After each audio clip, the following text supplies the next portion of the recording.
PragerU posted this video featuring Blondie over here, Isabel Brown. 3 lies. That's what this video is called.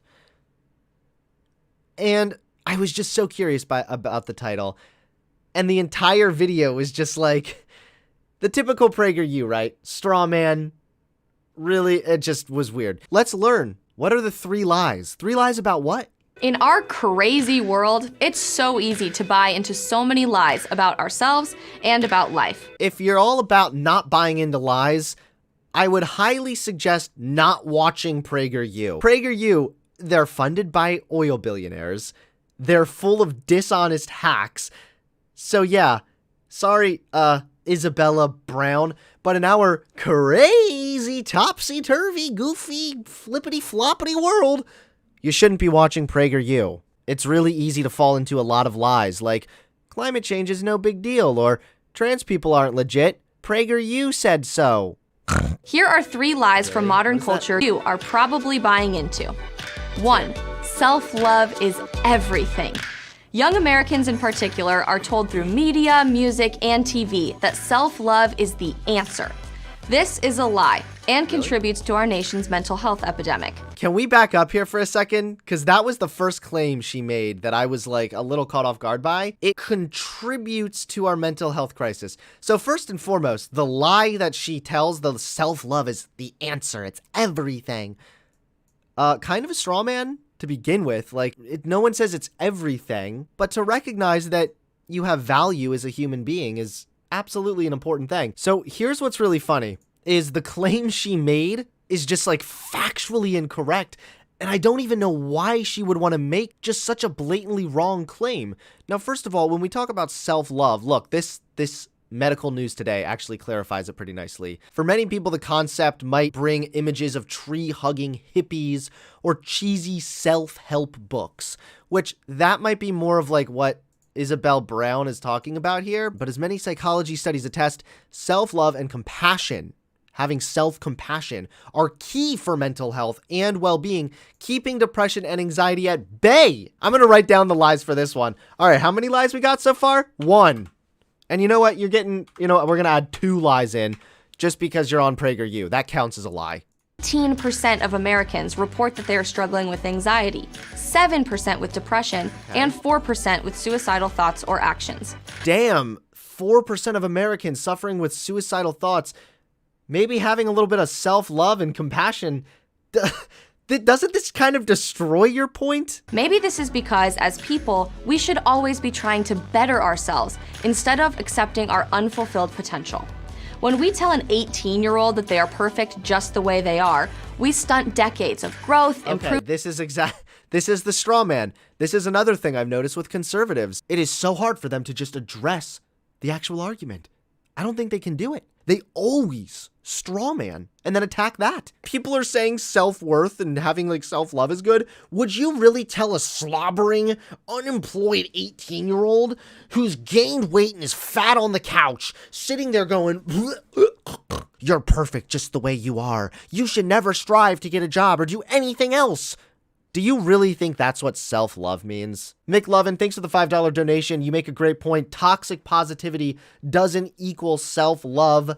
I'm going insane. Exactly. No one's saying that everything you do is perfect at all times. That's what self-love means. The concept of self-love is a psychological thing about having compassion and empathy for yourself, which we've already established by reading a quick article from a medical news site, that it helps with anxiety and depression. No matter your stage of life, you should always be seeking to improve yourself, not settling today. Yeah, but this is like my argument, right? If you love yourself, you'll work to improve yourself. It kind of goes both ways, right? The more you improve yourself, that might help, but it's hard to get started with that improvement if you don't first have some self-love and some self-compassion. This is a pretty obvious fucking concept, right? Like, if you're gonna go apply for a job, do you think it's a good or a bad idea before you go into the job interview to start talking to yourself and going, man, I'm gonna fuck up. Man, this is gonna be shit. Or are you supposed to go, I can do this. I think I'm prepared.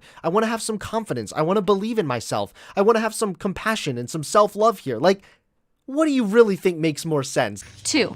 You should blame everything on other people.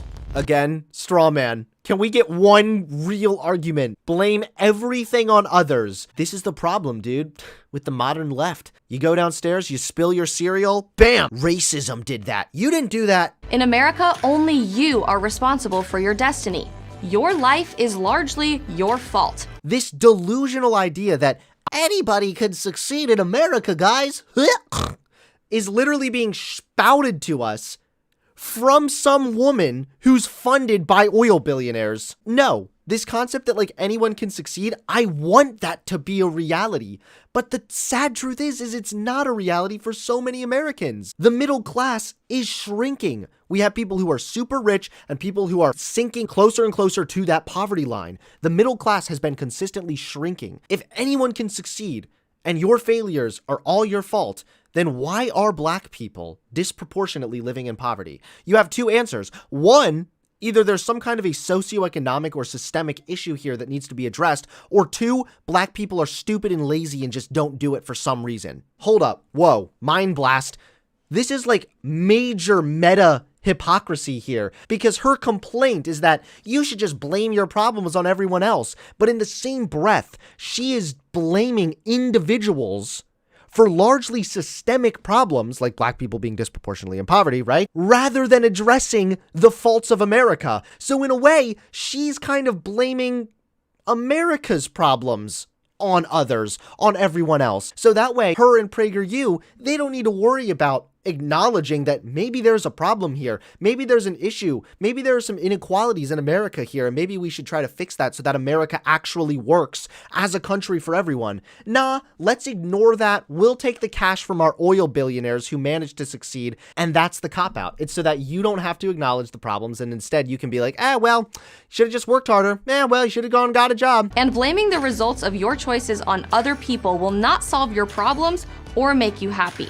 Right, kind of like blaming the choice that America made at one point to have a policy called redlining, which literally said that black people were not able to purchase homes in certain areas. The federal government literally incentivized builders to build communities as long as they didn't sell those homes to black people. That sounds like a decision that the American government made, maybe blaming the reality that redlining policies, although done away with, have still affected black people and pushed them in an area where they're stuck in this area with concentrated poverty. Maybe we should address that instead of blaming that on others, blaming it on the people in poverty because they just didn't work hard enough in America. If you take responsibility for your shortcomings, you can also take responsibility for your successes. This could be an argument to fucking America with systemic racism. It's so funny because I know that's what they're trying to get at. And it's true because she's about to follow it now with saying like racism is barely real. 3, your identity is holding you back. Racism, sexism, bigotry? Nope. Your identity is not holding you back. In America. So what about the countless studies that have shown like bias towards black people in our criminal justice system, from policing to sentencing to the death penalty? It's also that other study too that showed that people with black sounding names were less likely to get callbacks for resumes, even if they had the exact same qualifications as someone with a white sounding name. Does that mean that everyone's a secret evil racist? No, but it means that implicit bias could be a thing that could be negatively affecting black people. And it sounds like that's an identity that sometimes holds people back. It's unfortunate, but I want to address the problem and you want to just pretend it doesn't exist. And drive to succeed, not by the color of your skin, your gender, or who you date. And here's the other thing. I think it's really important to acknowledge that like systemic racism exists, right? But that doesn't mean that you should then roll over and say, oh, well, I'm a victim of the system, so I'm just going to do nothing and roll over and die, essentially. You should still work your absolute hardest and do your best to get ahead. There's still a place for individual initiative. This reductionist point of view that it's either or is just not true. Taking individual initiative within a broken system is still extremely important. There's still ways that you can get ahead. What it really is that it's unequal right now between black people and white people. Systemic oppression is not limiting anyone's successes, but the narrative is. You have the power to defeat this narrative. Slavery, Jim Crow, redlining, whatever. That's not holding anyone back. But liberals saying that black people face inequalities, well, that's just enough to just push black people into a perpetual state of never wanting to go get a job and take advantage of how great America is. Like, what are you saying? The logic of these fucking points, it just doesn't follow through. So now we have a third lie easily, the systemic racism one. You have the power to create your own destiny. Now, go show them how it's done. I'm Isabel Brown. Fuck you, Isabel Brown. You're a very dumb person. There's no goal for nuance here. It's PragerU. This is so that naive, dumb fuck conservative can sit down and jerk themselves raw while they listen to their same dumb fuck ideas spieled back at them from the mouth of a blonde bimbo funded by oil billionaires. So there you guys go. This is honestly a very appropriate video title. 3 lies. PragerU. Thanks for giving us 3 lies. Very cool.